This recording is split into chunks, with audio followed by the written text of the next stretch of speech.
Hello there, and welcome back to our course. This is the 7th video in our 8-part series. Good job making it this far. In our last lesson, we talked about reading passages on the RC section.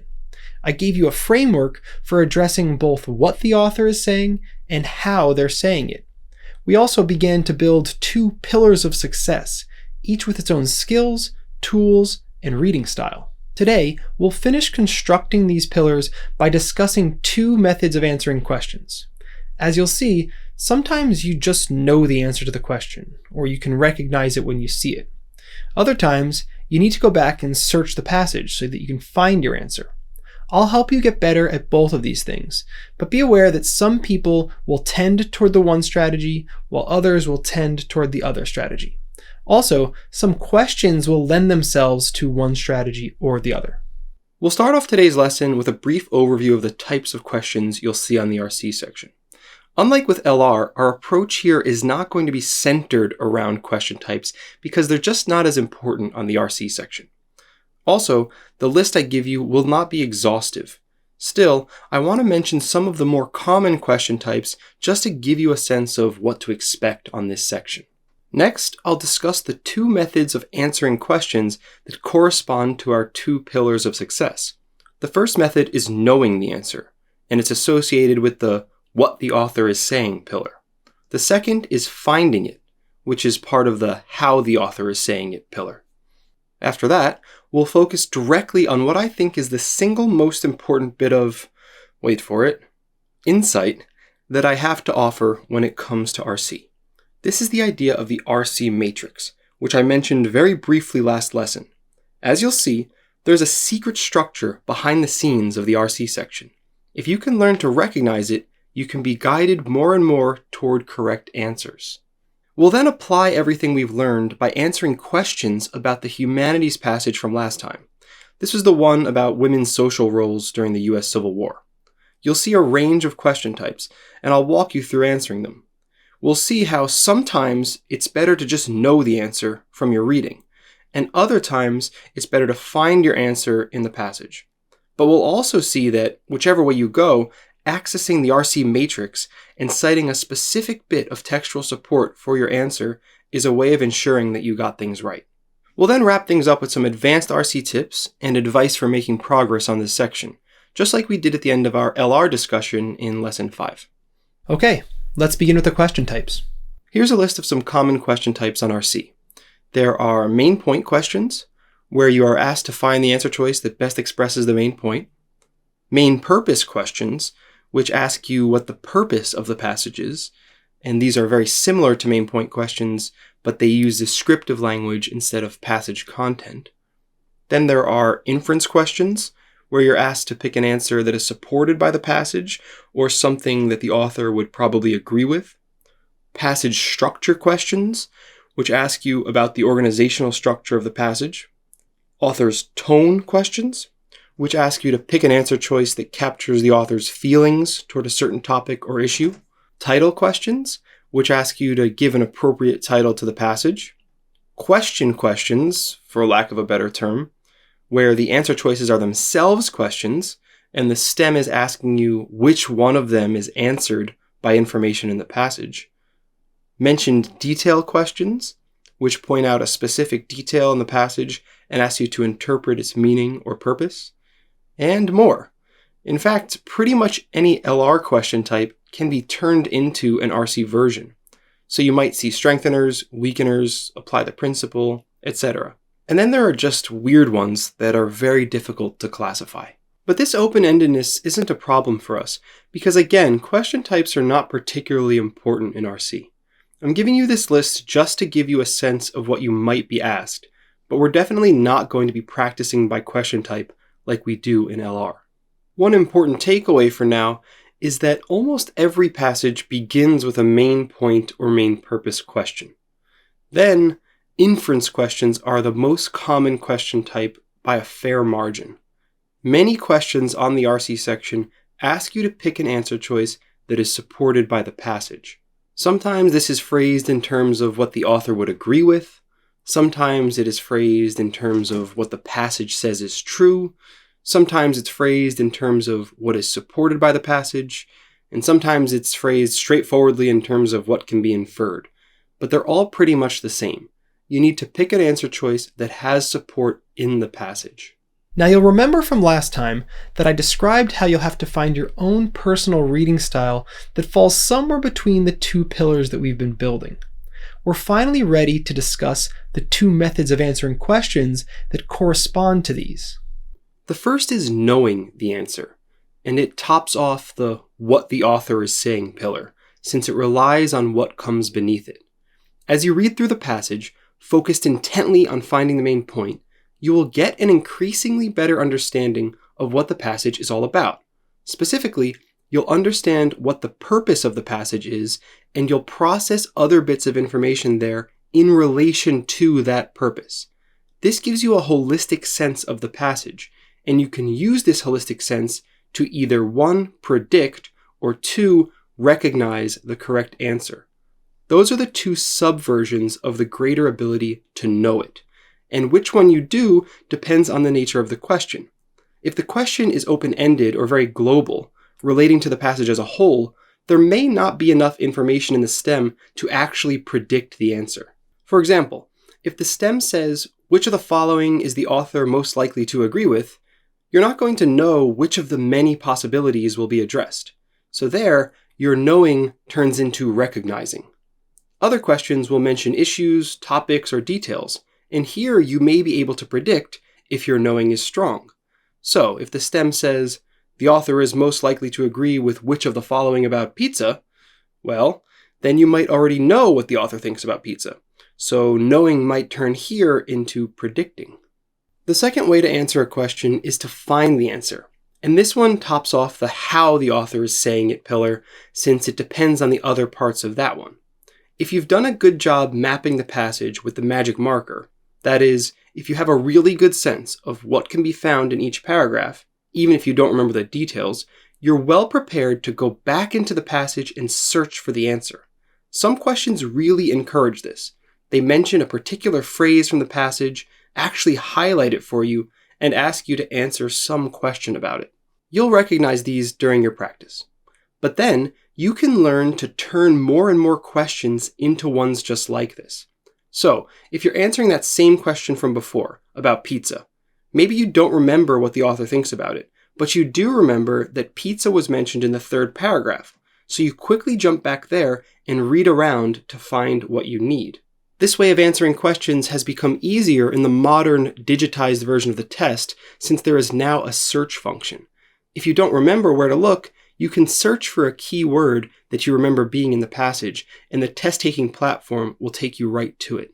Again, these are both legitimate strategies, and everybody should be able to do at least a little of each.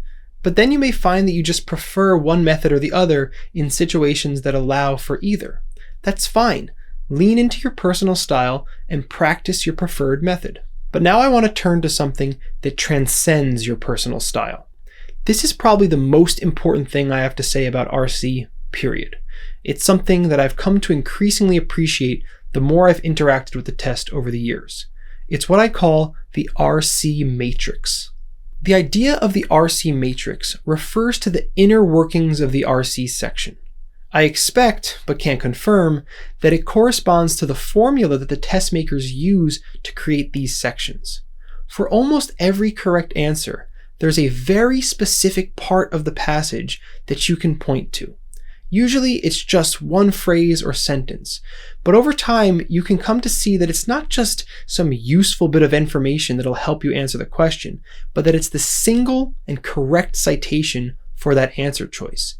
You'll learn to see through the appearance of the section to its inner workings or its background structure. Think of it like this. You've got your passage and you've got your questions, and it looks like the task is to just read the passage, comprehend it, and then answer the questions based on your comprehension. But because each correct answer is very specifically linked to a location in the passage, it turns out that there's really a secret inner structure operating behind the scenes. If you can learn to see this, then it changes the game entirely.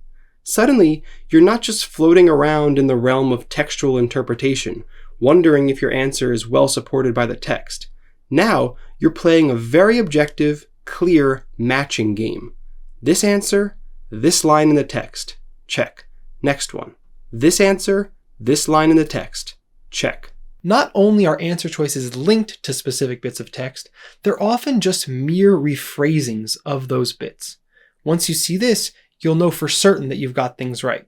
For example, if the stem says, which of the following would the author agree with about whatever, and then you can find a part of the passage where the author says something about whatever, and that answer choice is just a mere rephrasing of that, well, then you're good to go.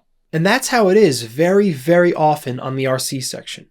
So while these pillars we've been discussing are really important, and they'll help you to access the matrix or even just answer questions when you don't access it, in my opinion, ultimate mastery in this section is about being able to glean the inner workings and connect the dots between answer choices and specific bits of text. Getting better at recognizing and working with the RC matrix takes a lot of time and careful engagement with practice RC sections. Progress comes almost exclusively from untimed work and deep review. What I recommend you do early on is try to find citation lines for every answer you select. This is probably best done in review. When you're actually taking the section, you can search for citations in a natural way when you feel like it will be helpful. For questions that you answer with the knowing method, you can still double check what you think you know by matching it with a citation. For the finding method, you'll already be moving in the right direction because you're hopefully finding the citations that matter. Either way though, when you're reviewing, you can take the time to locate all of the citations. Sometimes you can even find citations that correspond to wrong answers, bits of text that definitively knock out what might look like a tempting answer. For those of you on the Insight training platform, there's an exercise right in the curriculum that directly focuses on finding citations. You start off knowing the right answer, and your task is to find the specific textual evidence that backs it up. Like the other exercises on the platform, there are levels of difficulty, and things will get harder the better you get at it. Increasingly, you'll start to see through to the matrix during your actual section work, and then you've taken your RC game to a whole other level. Let's make our way through some questions now. We're going to be going back to the Civil War passage from last lesson. And we're going to be moving through these questions a little bit more quickly than we did with the LR questions. My focus is going to be on demonstrating the two styles of answering questions, knowing and finding, and also on revealing the RC matrix, that is, on pointing you to citation lines. But first, here is our passage again, along with the annotations from last time. You're definitely going to want to read this again before we do the questions. Even better would be if you could grab your own copy and somehow put it to the side.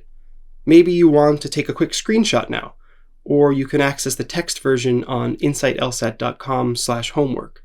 In any case, pause the video now and review the passage. I'll give you a moment to do that. And we're back. Let's do some questions. Okay, here's our first question. We can plainly see here that we're dealing with a main point question. This is very typical for starting off a passage. As before, I recommend you pause your video and try out each question on your own. So, with your copy of the RC passage in hand, pause the video and give this one a try. And we're back. Let's get into it. When it comes to main point questions, you're really going to want to rely on the preparatory work you did in the reading stage. I devoted a whole pillar to finding the conclusion. You really shouldn't leave the passage until you've got at least a sense of what the main point is. Much better would be if you actually highlighted it. So your task with this sort of question is pretty straightforward. Just go through the answer choices to find the one that matches the main point you've highlighted. In the case of this passage, we had selected something in the short first paragraph. We had, in the North, the war forced women into public life in ways they could scarcely have imagined a generation before. If we scan down the answer choices, we can see that almost the exact same thing is stated here in answer choice D. The American Civil War pushed women to occupy social roles that challenged the idea of a woman's proper place in ways that would have been hard to imagine in the antebellum era. And yes, that's the correct answer. But let me go through the other ones now, just to make some helpful comments about patterns of wrong answers that you'll tend to see with this type of question. A. The United States Sanitary Commission, composed mostly of women looking to help during the American Civil War, provided extensive support to the Union Army. This one is wrong for a very specific reason, a reason that illustrates something you'll see a lot in main point questions. There are always some wrong answer choices that are too narrow in scope. Main points are the overarching points, what the passage as a whole is about. If you zero in on one piece of things, you're not capturing the overarching point. The Sanitary Commission was only discussed in the 4th paragraph. Sure, it was the longest paragraph, and lots of details were given about it. But there's other stuff in the passage too. Most importantly, we have to think of why the Sanitary Commission is here. It's not a passage that wants to tell us only about that program.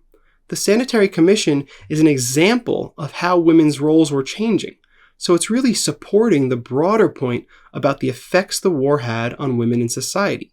Going forward, look for answers that do this. It's very common, and you can knock them out pretty quickly. B. The ways in which women contributed to the war effort during the American Civil War were as varied as the ways in which men contributed. This is probably the challenger, though it's not a particularly strong one. Overall, this isn't a comparative passage. Women and men are mentioned alongside each other a few times. Most notably, this happens in the 1st paragraph and in the beginning of the 3rd. But the whole passage isn't about comparing the levels of variety in their respective roles. Furthermore, the passage is really about the women. This answer choice doesn't really reflect that. C. The various roles fulfilled by women during the American Civil War signaled an extreme break from the ideology of Victorian domesticity so widespread in the antebellum era. This one is also wrong for a very specific reason. I wonder if you can see it for yourself. There's one word here that really disqualifies this answer choice straight away. Take a moment and try to find it. Just one word that I would go as far as to say is contradicted by something in the passage. Do you see it? It's the word extreme there. The various roles signaled an extreme break. There were changes in the roles, but they didn't constitute an extreme break from the ideology of Victorian domesticity. But don't take my word for it. Let's look at the last paragraph of the passage. For the most part, these new roles applied the ideals of Victorian domesticity. You can't be an extreme break from something that you are for the most part applying. So this is actually an interesting answer choice for our purposes because it reveals part of the matrix. Before, I focused mostly on linking correct answers to specific bits of text. There are also often specific lines of text that make answers wrong, and that's what we've got here in the last paragraph. Definitive, objective proof that this answer is out. And finally, E. Never before or since have women played such an important role in a war as the role they played in the American Civil War. Well, this one is just way off. We only have one mention of another war, a brief reference to the Crimean War in the 3rd paragraph. But this huge sweeping claim about all of global military history is not even somewhat supported by the passage, and it certainly isn't the main point. Okay, I hope you did well with this one. Again, you should already have the main point by time you get to the questions. Just find the answer that matches. And now, on to another question. We can see from this stem that we're dealing with an inference question. Pause the video and try it out on your own. Okay. It can be inferred from the passage that the cult of true womanhood, what? This is pretty open-ended. There's nothing we can predict straight away, so if we're doing things in the more knowing way, we're going to end up recognizing. As for finding, we know where this phrase was, hopefully. It was in the 2nd paragraph. But let's take a look at the answer choices and see what we have here. A. The cult of true womanhood, was propagated by men who wished to occupy a dominant role in society. Okay, the knowing side of things is going to really help here. Do you remember anything like this stated in the passage? I don't. And if you go try to find it, you're not going to see anything like this either. This answer choice is wrong, but it's helpfully wrong because it illustrates an interesting pattern. Sometimes the LSAT tries to trick you by presenting an answer choice that you would agree with, maybe even something that's actually true, even though it isn't supported by the passage. Be very careful when you find yourself liking an answer. Do you like it because you recognize support in the passage, or do you just agree? We need it to be in the passage, so this one is out. B. The cult of true womanhood did not approve of women who sought to pursue employment in office positions. Well, I really don't think I read anything about office positions, but I know that this set of ideals was about domesticity, about staying in the home, and that's not the office. So my knowing side kinda likes this, though overall I don't really love it. Let's just put it aside for now and maybe supplement later with some finding after we check the other answers. C. The cult of true womanhood was rejected by Florence Nightingale and her fellow nurses during the Crimean War. Okay, I'm not so sure about this one. I think it's better to lean on the finding side of things here. I certainly remember where Nightingale was mentioned. Here, in the 4th paragraph. Okay, and what do we have here? Actually, we don't have a lot. We see that the American women were inspired by her when they tried to take a more active role in the Civil War, and when they tried to get on the front lines. But we don't actually know what Nightingale did. I mean, I guess if she did the same things as the American women, that would be inconsistent with the cult of true womanhood, but we don't really have those details. This one is a little tricky. Let's hold on to it for now. D. The cult of true womanhood was completely consistent with the roles occupied by women during the American Civil War. Well, no. Here is where your holistic understanding of the passage should kick in and help you see that this one actually goes against the whole spirit of what the author is saying. The main point was that women's efforts during the war challenged existing norms. So this one is a real junker. And finally, E. The cult of true womanhood reflected an exclusively American idea of the proper place of a woman in society. Well, we can certainly see from our target passage area that this cult of true womanhood was about American women, but did it reflect an exclusively American idea of women's proper place? We start off the passage talking about an ideology of Victorian domesticity, and that's Queen Victoria of England that we're talking about there. Even if you didn't know this, to support an answer like this one, we'd need information about other countries, or at least some statement that this was a uniquely American thing. And we really don't have that. Okay, so we've got B and C remaining. I don't really love either, but let's take a closer look. For B, do we have anything in the passage about offices? We're looking at the part where they talk about the cult of true womanhood, and what do we have? We're talking about the way the household changed when the men went away to work. And they went to offices. Okay, so we do actually have mention of offices, but it's the men going to offices. And true women devoted their life... Okay, wait a minute. True women, according to this cult of true womanhood, true women devoted their lives to creating a clean, comfortable, nurturing home for their husbands and children. That's actually a pretty strong statement. If true women stay home, then they don't go to offices. So this actually makes some sense now. This sort of ideology is not going to approve of women seeking employment in offices because it makes claims about what women are supposed to be doing, and it's not that. So I feel a lot better about this one now. How about C, with Florence Nightingale? I mean, again, we don't have a lot about her. It does seem that the women who were inspired by her were bucking the ideals of the cult of true womanhood, but this is in the American context. We don't even know if this same ideology was present in Florence Nightingale's society. Maybe something similar was going on, but not the same thing. This answer choice is probably the challenger, but we have to go beyond the bounds of the text too much.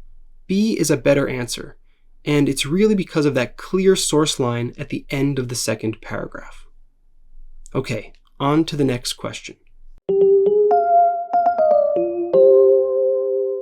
All right, now we have a passage structure question. You can see that it's asking about how the passage is organized. Pause the video and try to figure that out. Okay, so here we're getting abstract general descriptions of the passage. During your preparation, I suggest giving special attention to these questions because they can teach you to think structurally yourself. Once you find the correct answer, you'll have an example of the sort of description that you could, in principle, give yourself to any passage. And that's helpful to get you thinking more about structure and less about content. Anyway, let's see what we have. We're mostly going to want to bounce back and forth to the passage for this type of question. We'll read each answer choice bit by bit and see if it matches up with what we remember as well as with what we can see from going back to the text. Okay, A. A brief introduction is given. Yeah, that's fine. And actually, it's catching my eye that this is the same for every answer. So this first part isn't going to set anything apart. So let's see how we proceed then. An account of certain historical events is given. So usually these answer choices are going to go paragraph by paragraph. Do we get historical events next? I mean, not really. We get a description of the cult of true womanhood, which is described as an ideology, and that's not an event. This one is looking bad. Then it goes on, an opposing view of the significance of those events is presented. No, that's just not the structure that we have here. We can knock this one out. B. Brief introduction, yeah. Then two different types of activity are described. What would be those two types? Maybe men going to work and women staying home? I mean, I guess, but that's not what the paragraph is really doing. And then we have one type of activity is argued to be more significant than the other. That just doesn't happen. Let's knock this one out too. C. Introduction, yes. And then an existing ideology is discussed. Okay, now that's more like it. The cult of true womanhood is an existing ideology for sure. Then the merits and drawbacks of that ideology are evaluated. What? That's it? For the rest of the passage? No way. In the rest of the passage, we get lots of historical events, not general discussion of the pros and cons of a set of views. This one is way off. How about D? Again, the introduction. Again, the existing ideology. So far, so good. Then, an opposing ideology is discussed. I don't think so. What is the opposing ideology?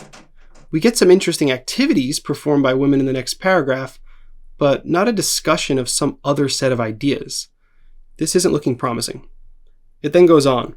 The relationship between the two ideologies is more closely considered. No, I don't think so. I'm not going to knock this one out because the activities described in that third paragraph do challenge the ideology, but I don't think that this is it. Let's hope E delivers. Introduction, yes. Existing ideology, yes. And then historical events that challenge that ideology are presented. Okay, here we go. It's not that we go on with more ideological stuff. We get events in the third paragraph, and those events go against the ideology. The ideology says women stay in the home, but the events have them very much out of the home. Okay, so far so good. Then we finish off with, the relationship between the events and the ideology is complicated. Well, that part's a little odd. We can say that the third and fourth paragraphs describe events that challenge the ideology. That's the Ladies' Aid Societies and the U.S. Sanitary Commission. But then when does the relationship between the events get complicated? I guess in the last paragraph? Let's take a closer look. For the most part, these new roles applied the ideals. Yeah, I guess that is different than just challenging the ideology, right? You apply it to a new context. So I guess the author is saying that women were often doing traditional activities, ones that were in line with the cult of true womanhood, but they were doing them a little differently or in new contexts. And then we have, however, these wartime contributions did help expand many women's ideas about what their proper place should be. Right. So the activities were still different, and this changed women's mindsets on a societal level, I suppose. Yeah, I think it's fair to say that this paragraph is making things more complicated. It's not just about challenging. It's now about applying, and then there's this psychological element at the end. E is certainly much better than any of the others, and I think it is an accurate description. Indeed, it's the right answer. Let's keep moving. Alright, here we have a title question. These can be kind of fun. Usually they don't take too long. They're also one of the few sorts of questions where the RC matrix idea doesn't really apply, because it's a little harder to say which line exactly justifies titling the passage one way or another. But I'd still argue that there is one. Usually it's the main point line you identified and highlighted. The title should really capture that main point, and if you've correctly identified the main point, you'll usually not have a problem with this sort of thing. Anyway, pause the video now and give this one a try. It should be a pretty quick one.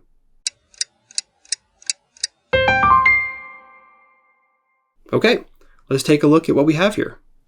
A. The United States Sanitary Commission. A triumph.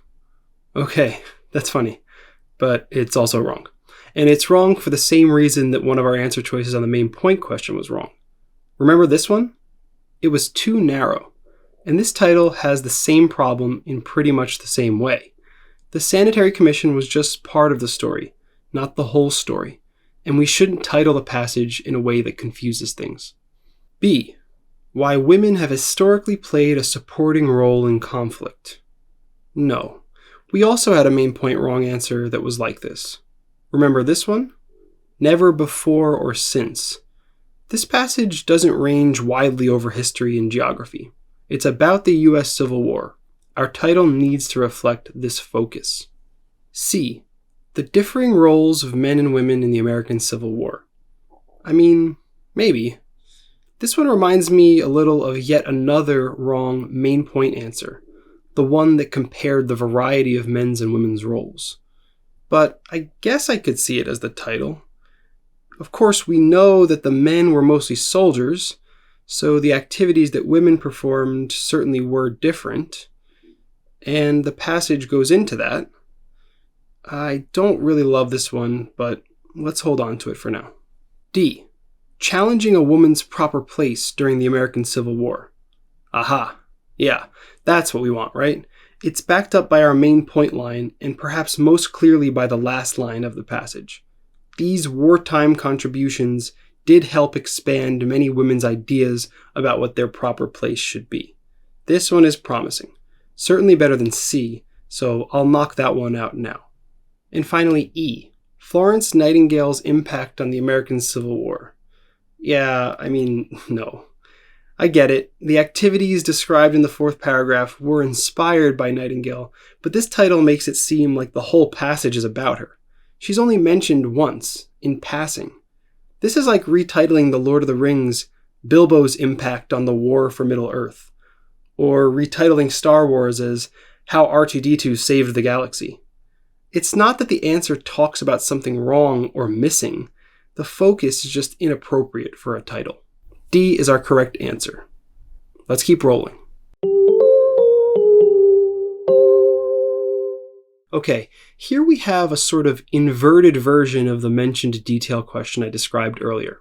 Often, the STEM points out a detail and asks you something about it. This one is pretty related to that. It's asking you which details are mentioned in the passage itself.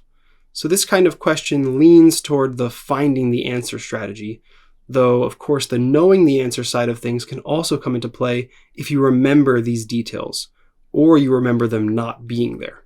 Pause the video now and try it yourself. Alright, the passage mentions each of the following activities of the United States Sanitary Commission except. Right, so 4 of the 5 will be in the passage and 1 will not. We know from the STEM that we're talking about the Sanitary Commission, so hopefully your map tells you where to go. That's the 4th paragraph here. And let's do a scan of the answer choices really quickly. drawing from the knowing side of things, and see what we get. Vegetable gardens, yes, I remember those. Maternal presence, yes, something about being a surrogate mother. Tending to injured soldiers, yeah, I think so. Maintaining sanitary conditions, yeah, for sure, that's right in the name. And collecting supplies. Yeah, I think I remember that too. Okay, not good. I remember all of these things. We better do a deeper dive and match these up with specific text. A. Planting vegetable gardens to feed soldiers. Okay, let's see here. Scanning through, I'm skimming with a specific eye toward the word vegetable or garden, and yeah, I don't see it. That's weird. Maybe it was somewhere else. Let's hold off on this one for a second. B. Providing a maternal presence for the soldiers. Okay, so I remember surrogate mothers, and yeah, there it is right there. This one is definitely mentioned. Knock it out. C. Tending to injured soldiers. Well, that's right here. Worked to provide relief to sick and wounded soldiers. So that one's mentioned for sure, and we can knock it out. D. Maintaining sanitary conditions in army camps. Again, that's in the very name, Sanitary Commission. But anyway, it says it right here, improving conditions. So this one is mentioned as well. And E, collecting supplies for the Union Army. Right, well that's here, $15 million in supplies. Okay, so what's going on with A then? I remember the vegetable gardens. They must be somewhere else. If you look back at your passage, do you see where they're mentioned? The stem asks us about the Sanitary Commission. Where are the vegetable gardens mentioned? It's actually over here in the third paragraph. But this is the wrong place. This is a paragraph about what the Ladies' Aid Societies were up to, not the Sanitary Commission, which is what the question is actually asking about. So that's the problem. Our detail is mentioned in the passage, but not in the right way. A is our answer. 2 more questions to go. Let's do another. Okay, this one is a mix of a mention detail question and an author's purpose question. We get a detail picked out, but the question asks us why it's there. I've highlighted the detail in text because this is how it will show up when you see questions like this. Usually, the citation line for the correct answer is very close. Anyway, pause the video and give this one a try on your own. Alright, the author mentions a private, feminized domestic sphere as part of an attempt to what? Well, let's think about this one a little bit. It's in the paragraph about the cult of true womanhood. So the author is using it to explain that idea, to explain what this ideology thought women should be up to. Specifically, we can see in the passage that this detail is used to describe what the household turned into after men went off to work. Alright, let's look at our answers. A. The private feminized domestic sphere is mentioned as part of an attempt to argue against government intrusion into family life. No, that's not what's going on here. First of all, there's really no mention of government intrusion into family life anywhere in this passage, and the author certainly doesn't make that sort of argument. This is not a good answer. B. The detail is mentioned to emphasize the absence of men typical of an antebellum household. Okay, I mean, the men did leave and go to work outside the home, and the household thereby became feminized. But is it really about emphasizing this? I don't know. It's really more about the women than the men. Let's just hold on to this one for now. C. The detail is mentioned in order to undermine the role women played in the antebellum period. No, I don't think so. Not only is this clearly not what is going on here, it's also totally out of step with the spirit of the passage, which we know from our deeper sense of what the author is up to. The author doesn't want to undermine the role they played. Rather, the author's talking about how that role changed as a response to the Civil War. This is way off. D. The detail is there to underscore the need for a parent to be at home regularly when children are young. To underscore the need? The author isn't making that case. It does seem that the cult of true womanhood was an ideology in keeping with this idea, but the author isn't trying to underscore this need. This one isn't right. And finally, E. The detail is there as part of an attempt to explain the ideals that shaped the lives of women in the antebellum period. Right. Okay, this is it. Like we said in our little mini preview, this paragraph explains ideals. So by including this detail, the author contributes to this explanation. According to this ideology, women were responsible for maintaining this special domestic sphere. That's what they were supposed to devote their lives to. And we know from the passage that this ideology shaped the way many women did live in that time. That's why the war forced women to do things they could scarcely have imagined, and ended up expanding their ideas about what their proper place should be. So this answer is spot on, and it is correct. Going back to B briefly, the word emphasize is really the biggest problem. That's not what the author is up to here. The author is explaining things, not emphasizing things, and certainly not emphasizing something about men. Okay, one more question for this passage. Well, this one is interesting. At first glance, it looks like you're dealing with an LR question, in particular a weakener. But as I mentioned before, most LR questions can actually be turned into RC questions pretty easily. And that's what we've got going on here. This stem tells you which claim you need to weaken. It's not necessarily an argument that's being weakened like it is in LR, but it's a contentious claim, something that's not obviously true. Anyway, take a look at it yourself, and we'll review the question together in a moment. All right, let's see here. Which one of the following would, if true, most help to undermine the author's evaluation in the last sentence of the passage? Okay, so the idea we're trying to weaken is that the wartime contributions of women helped to expand their ideas about what their proper place should be. Okay, so that's a claim about the effects of the wartime activities on women's mindset or ideas. And it says that these activities expanded those ideas. Let's see if we can weaken this. We'll treat this one pretty much like an LR weakener. Back-end style, focused on the effect the answer choice would have if true. We start with A. After the Civil War, the United States federal government never again instituted a program comparable to the United States Sanitary Commission. Well, what effect does that have? We don't know why they never instituted such a program again. And this doesn't seem to tell us anything about the effect the wartime activities had on women's mindsets. I really don't see it here. This one seems to avoid the main issue. I won't knock it out fully, but I definitely don't like it. B. In modern times, many men choose to stay at home while women seek outside employment. Okay, I mean, this talks about modern times, which pulls it off topic already. Though I guess the future is not totally off limits, since the claim is about a new way of thinking, so maybe the women's new ideas had ramifications into the future. But even if I grant all that, and I probably shouldn't, but even if I do, this would be in line with the claim. It wouldn't challenge it, so we can definitely get rid of this one. C. Around the time of the Civil War, the American people viewed wartime activity to be completely irrelevant to social roles in peaceful times. Okay. The people, that's men and women, viewed wartime and peacetime pretty separately. Wartime activity, that's what's described in the passage, and that's completely irrelevant to social roles in peaceful times.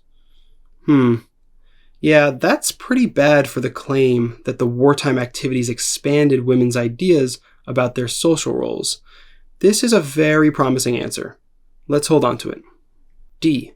Some women worked part-time in offices before the American Civil War. Okay, so I guess this does weaken things a little. If women were already working outside the home, then the ideas expansion mentioned in the last paragraph might not have been as drastic as we first thought. I think if I saw this one before seeing C, I'd be more interested. However, remember what we said about quantitative language. Some women.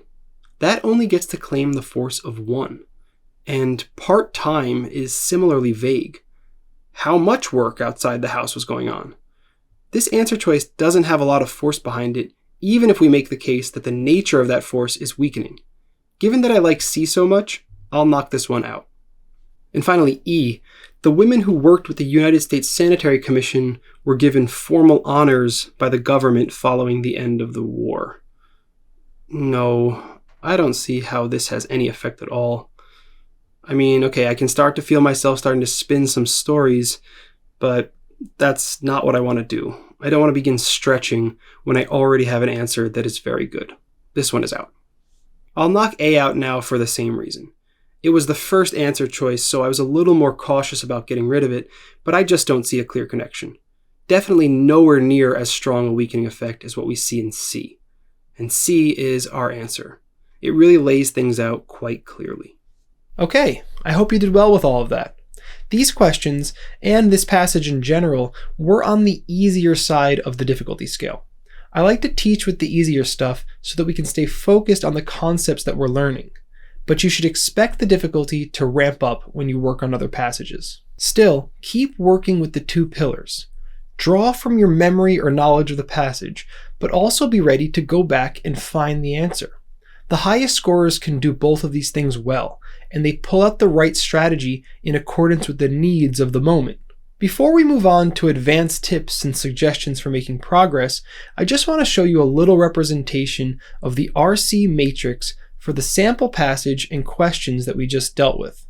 Here it is. Sorry that the text is a little small here, but here is the passage and all of the questions.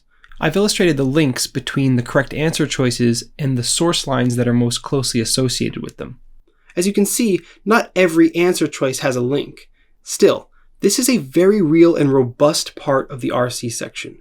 I encourage you to keep this in mind as you practice in the coming months. Trust me that it's there, and keep trying to see it for yourself. All right, and before we get to the advanced material, let me just briefly summarize what we've done in our RC lesson, both here and in the previous video. We covered a lot, but I want to reinforce the most important ideas. Our framework for approaching the RC section was based on what I called the two pillars of success. As I mentioned last time, we need to both develop our sense of what the author is trying to tell us, and also be aware of how the author is operating.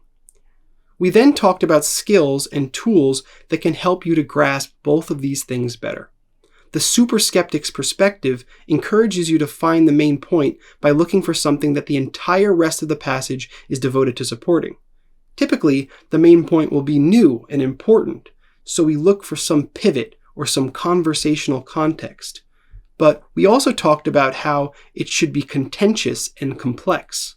This makes sense, because it has to be the sort of thing that the rest of a 500-word essay can unpack and defend. For the other pillar, we used the magic marker to focus in on paragraph structure. Staying close to the text, we highlight a word or phrase that captures the main topic of the paragraph. This serves as a nice box label, so we know what information can be found inside. It also strengthens our ability to think structurally as a general matter. By using both of these tools, which are both put into practice with the highlighter, we end up improving our abilities to deeply understand the passage, but also to map it. This then prepares us for two ways of answering questions. We can either draw from our deep understanding and know the answer straight away, either by prediction or recognition, or we can draw on our map and go back and find the answer. Now, this is an inclusive or, meaning we can do both, and you should do both.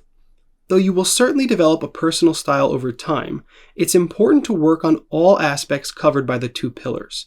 That's how you'll be best equipped to move flexibly through this section and perform at a high level. Finally, we talked about a super important concept, the RC matrix. This is something that will hopefully be revealed to you over time. It'll be tougher to see it at first, but it's there. I would say it's most helpful when it comes to inference-style RC questions, which again are the most common.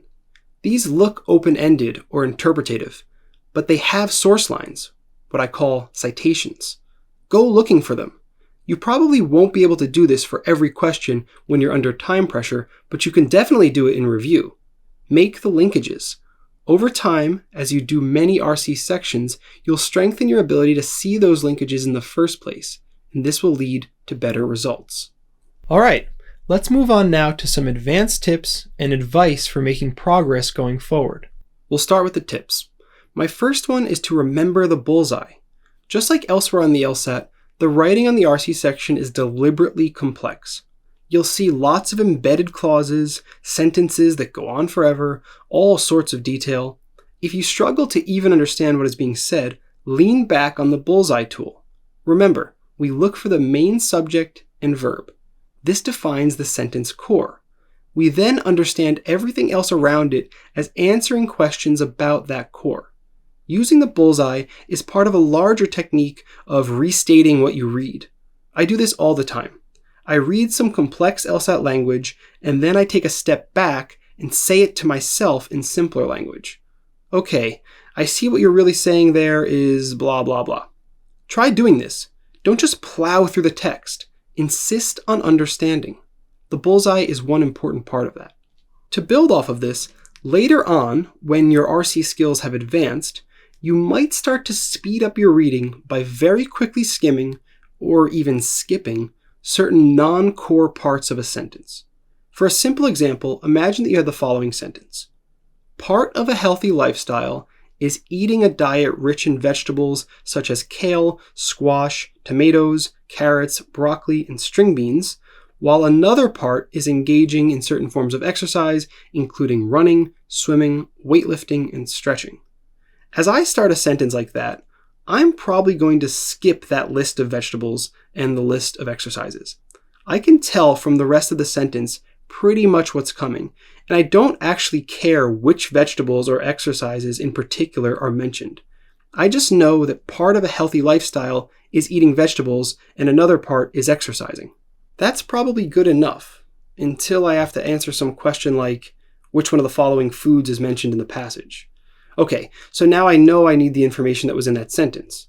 But hopefully my structural understanding of the passage tells me where to find that, so I just go back when I need to. Obviously, this is a way simpler example than what you'll see on the test, but I hope that it illustrates the point nonetheless.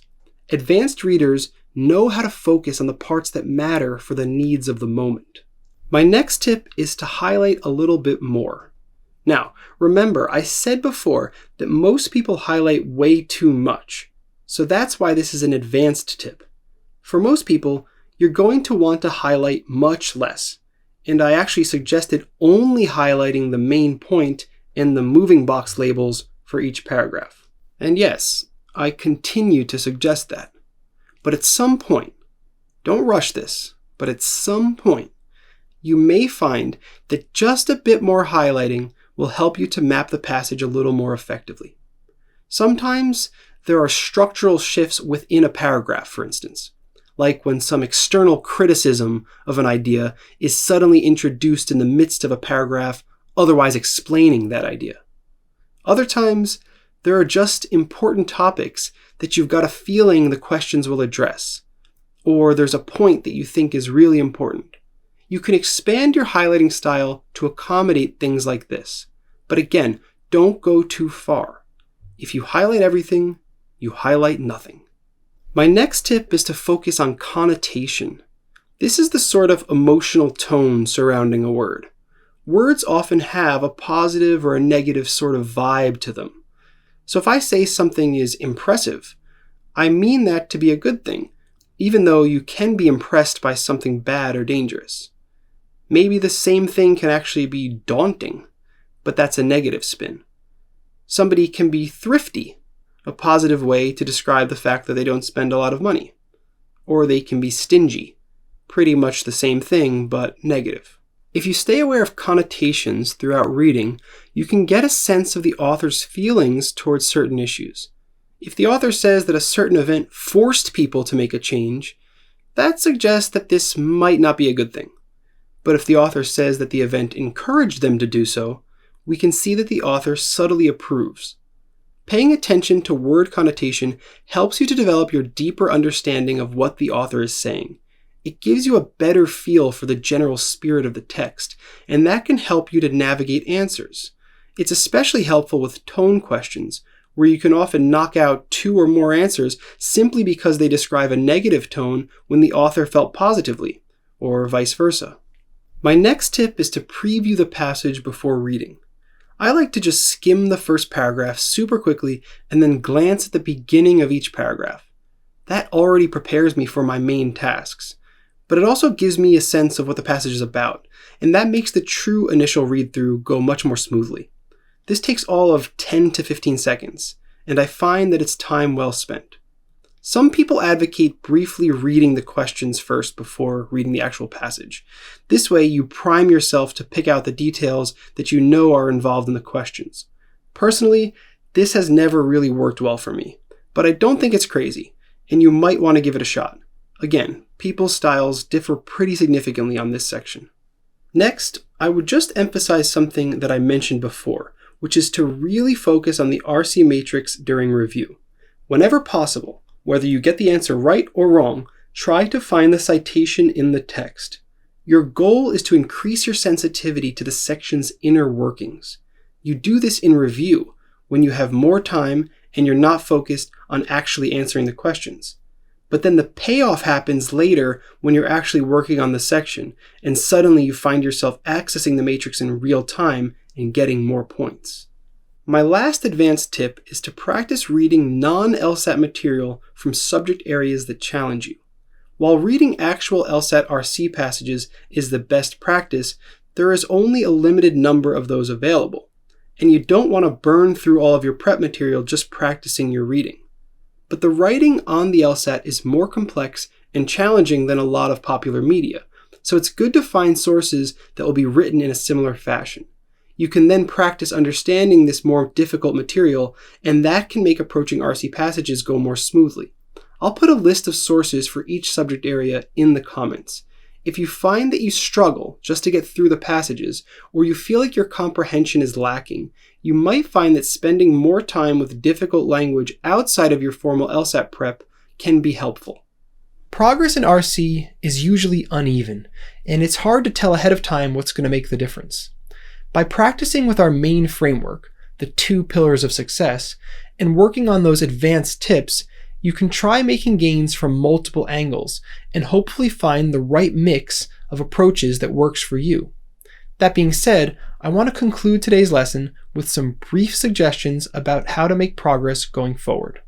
The most important point when it comes to making advances in RC is to not rush things.